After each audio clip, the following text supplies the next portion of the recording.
Bonjour à tous et bienvenue dans ce nouvel épisode de Snack et Boisson.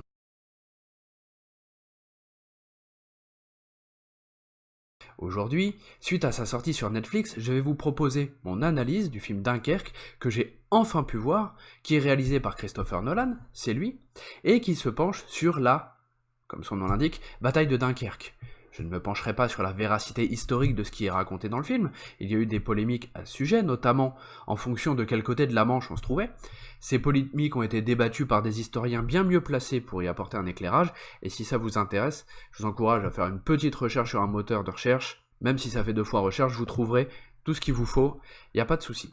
Un petit rappel une petite contextualisation historique s'impose pour ceux qui ne connaîtraient pas la bataille de Dunkerque, qui est un événement plutôt peu médiatisé et assez peu connu de la Seconde Guerre mondiale. La bataille de Dunkerque, nom de code Opération Dynamo, c'est le nom donné à l'évacuation de Dunkerque de l'armée britannique et des forces canadiennes, ainsi que de soldats français et belges, effectuée du 21 mai au 4 juin 1940, avec donc l'appui de l'armée française au sol et dans les airs contre l'armée allemande. En tout, c'est à peu près 340 000 hommes, dont 120 000 soldats français-belges et le reste du corps expéditionnaire anglais, qui ont été évacués vers le Royaume-Uni. Le retrait des troupes britanniques en vue de leur évacuation du territoire français entraîne l'encerclement de ces troupes et de nombreuses unités françaises à Dunkerque. Les troupes françaises mènent alors une résistance héroïque et désespérée, en particulier la 12e division d'infanterie motorisée, à partir du fort des Dunes, destinée à gagner le laps de temps nécessaire à l'embarquement de la grande majorité des troupes britanniques, et de plusieurs unités, le plus possible, d'unités françaises et belges vers le Royaume-Uni. Voilà en gros dans quel contexte se place le film. Donc on est début de la Seconde Guerre mondiale, mai 1940, sur la plage de Dunkerque. Ceci étant dit, je vais maintenant me pencher sur le film. Et plutôt que de faire un classique bien ou pas bien, déjà je considère que c'est dur de dire ce film est pas bien. Parce que je l'ai pas vu dans de bonnes conditions, je l'ai vu sur ma télé, dans mon salon, pas au cinéma. Et en plus, c'est vraiment une question de goût. Donc je vais plutôt vous exposer, moi, ce qui m'a beaucoup plu, et ce qui m'a perturbé. Comme je disais dans le titre, pour moi, Dunkerque, le film donc, est plus un docu-fiction qu'un film de fiction. Je parle pas, encore une fois, d'un point de vue historique et de la véracité de ce qui est raconté, mais au contraire du traitement et de la manière de raconter cette histoire. En effet, on ne s'accroche pas ici à raconter l'histoire d'un personnage en particulier, mais bien l'histoire de la bataille et de l'évacuation des troupes du corps expéditionnaire anglais. Et pour moi, c'est là que ça a commencé à pas fonctionner sur moi. Bien sûr, j'avais de l'empathie pour ces soldats, parce que c'est absolument terrible ce qui leur arrive. Mais pour moi, il manque quand même un ou des protagonistes. Même quand on regarde des documentaires, il y a toujours un ou deux personnages dans un groupe qui se distinguent de par leur charisme, qui portent le documentaire. Et là, il me manque ça. En fait, à chaque fois que je croise un mec dans le film, j'ai l'impression, je me dis, tiens, c'est avec lui qu'on va se raccrocher. Et puis, 30 secondes après, c'est un autre. 30 secondes après, c'est un autre. Et du coup, j'ai l'impression qu'à chaque fois que je rencontre quelqu'un, ça peut être un protagoniste qui finalement n'arrive jamais. Et c'est hyper perturbant.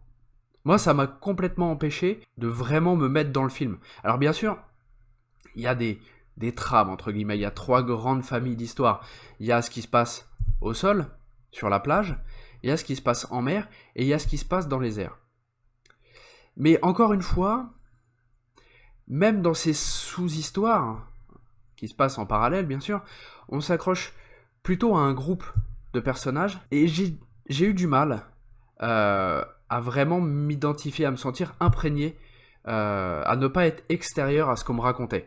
Alors évidemment, mon regard et mes attentes étaient un peu biaisés par le cinéma de guerre et d'action américain de ces dernières années, même le cinéma de guerre tout court, ou à l'égard par exemple d'un Rambo ou d'un il faut sauver le soldat Ryan, ou d'un Full Metal Jacket par exemple, on est vraiment focus sur un personnage ou un groupe de personnages, même si je savais que le film serait totalement différent et que j'aurais pas ça, forcément, il y avait quelque part un petit peu cette attente. Et elle était d'autant plus forte que j'arrivais vraiment pas à trouver un personnage auquel me raccrocher pour m'emmener dans l'histoire.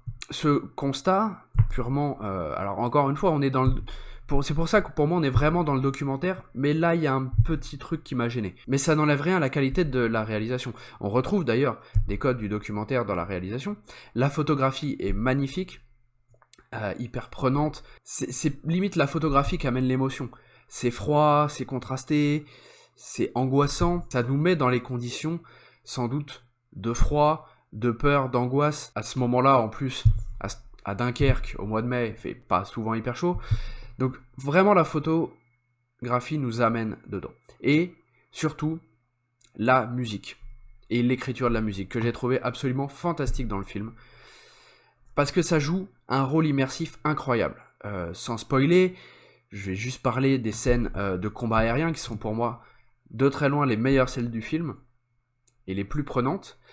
Il y a une alternance en fonction du point de vue, de musique, pas de musique, bruit d'avion, silence total, musique complètement en contradiction avec l'action, qui, je trouve, a un côté hyper puissant sur la transmission des émotions des pilotes à ce moment-là. Si je devais me raccrocher émotionnellement à des personnages, c'est vraiment ces pilotes, et je pense que la musique a vraiment été un élément fort de cet attachement. A contrario de ça, j'ai été moins convaincu par le traitement des scènes au sol, que ce soit dans Dunkerque ou que ce soit surtout sur la plage.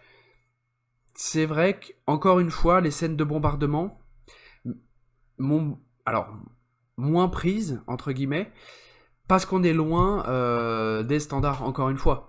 Il n'y a pas de corps qui volent plus que ça, il y a, voilà, les bombes... C'est plutôt réaliste, en fait. Et c'est ça qui est dérangeant, pas forcément dans le mauvais sens, d'ailleurs, qui est perturbant, c'est que c'est un film documentaire de fiction réaliste, ou qui essaye d'être réaliste. Et du coup, moi j'ai été bouffé par ce réalisme, cette volonté de réalisme, et ça a occulté vraiment beaucoup de choses. Et c'est quelque chose que je retrouve moins sur toute la partie combat aérien et toute la partie tout ce qui se passe en mer, pas parce que ça se veut pas réaliste, mais peut-être parce que c'est plus dynamique, où le réalisme, ou la volonté de réalisme, la recherche du réalisme prend moins de place. Mais encore une fois, c'est pour ça que je parle toujours de ce qui m'a perturbé et pas de ce qui est bien ou pas bien, si c'est un bon film, un mauvais film. C'est mon point de vue, mon ressenti. Ça veut pas dire que j'ai pas apprécié le film et que je vous conseille pas d'aller le voir. C'est juste, voilà, moi ce qui m'a un peu perturbé. Du coup, j'en viens à ce qui a été pour moi. Alors là, pour moi, c'est même plus problématique que perturbant. C'est la narration. Mon premier souci sur la narration, c'est que j'ai pas vu de début. J'ai l'impression d'arriver dans la bataille, d'arriver dans Dunkerque, mais j'ai pas de situation, j'ai pas de contextualisation du truc. Il n'y a pas de temporalité. Donc du coup, j'ai l'impression que tout le film se passe sur une journée. Ce manque de début, ça m'a sorti tout de suite du truc. Je l'ai tout de suite regardé d'un point de vue extérieur. Et pour moi, c'est ça a été un vrai souci. Il manque un truc qui amène vraiment le spectateur. Et ensuite, ce qui a été très perturbant pour moi, c'est, comme je vous le disais plus haut, il y a en gros 3 grosses trames de récits qui se distinguent. Ce qui se passe sur Terre, ce qui se passe en mer, ce qui se passe en l'air. Mais du coup, c'est croisé, ça c'est pas grave, mais c'est déjà un peu trop croisé, à mon sens, et surtout, c'est plein de flashbacks. Donc il faut comprendre que le mec qui est là sur le bateau, c'est le mec qui était dans la flotte 3 scènes plus tôt, mais qu'en fait, la scène du bateau, elle se passe 3 heures avant. Et au bout d'un moment, tu billes plus rien à ce qui se passe. Tu sais plus où t'en es dans la bataille. Et en plus de ça, tout ça c'est noyé. Alors je peux pas vous raconter les trucs parce que sinon je vais vous spoiler. Mais je peux vous donner cet exemple. Tout ça c'est noyé dans des espèces de scènes de vie. À un moment, il y a un mec sur un bateau. Qu'en pousse un autre, un enfant. Et l'enfant, il tombe de l'escalier et il s'éclate la tête. Je peux comprendre la volonté d'apporter un petit truc à la psychologie de ce personnage qui a poussé. Mais pour moi, ce degré de précision dans la psychologie, dans l'état...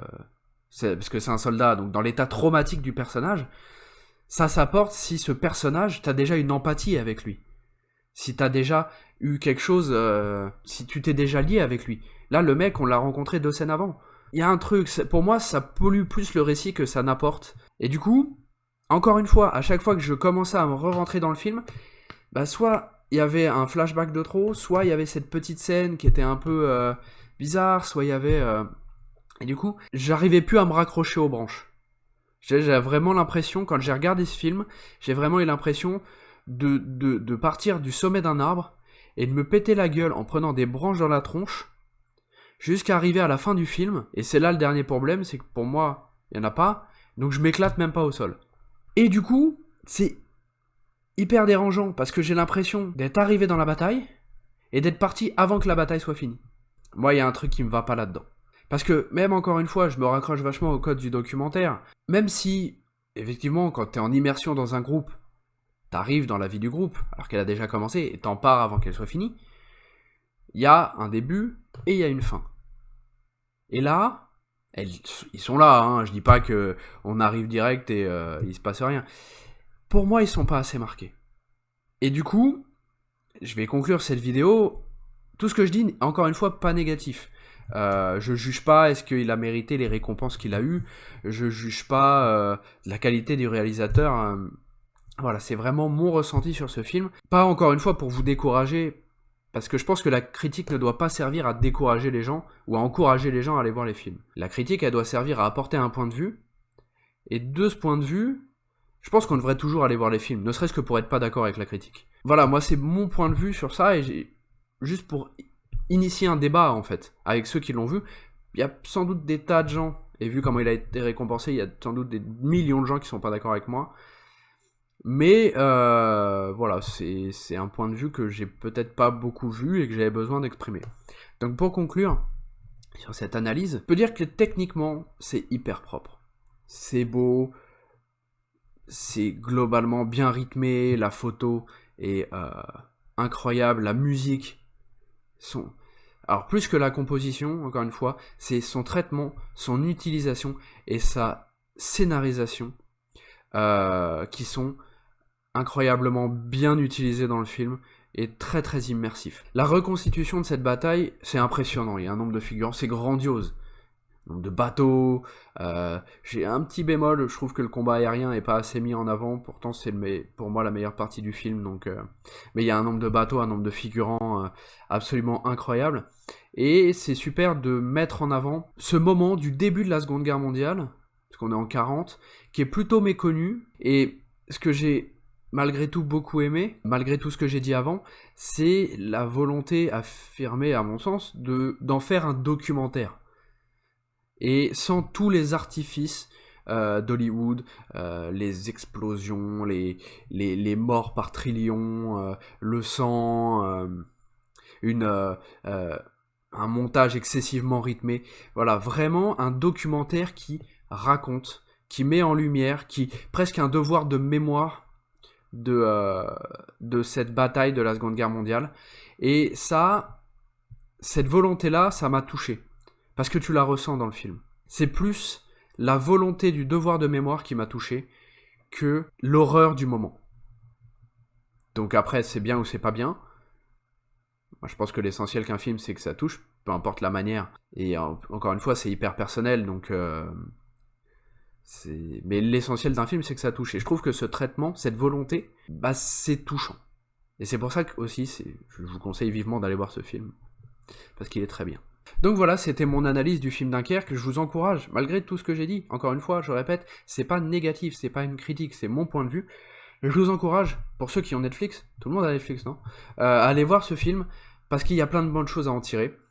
J'espère en tout cas que cet épisode vous aura plu. Je vous invite en commentaire à réagir. Si vous n'êtes pas d'accord, eh ben c'est évidemment intéressant et on en débattra toujours dans la bienveillance, hein, chacun a le droit à son point de vue et il doit toujours être respecté. Voilà, je répondrai avec plaisir à tous vos commentaires. N'hésitez pas à vous abonner, à activer la petite cloche pour être averti de la prochaine vidéo qui ne sera pas sur Dunkerque.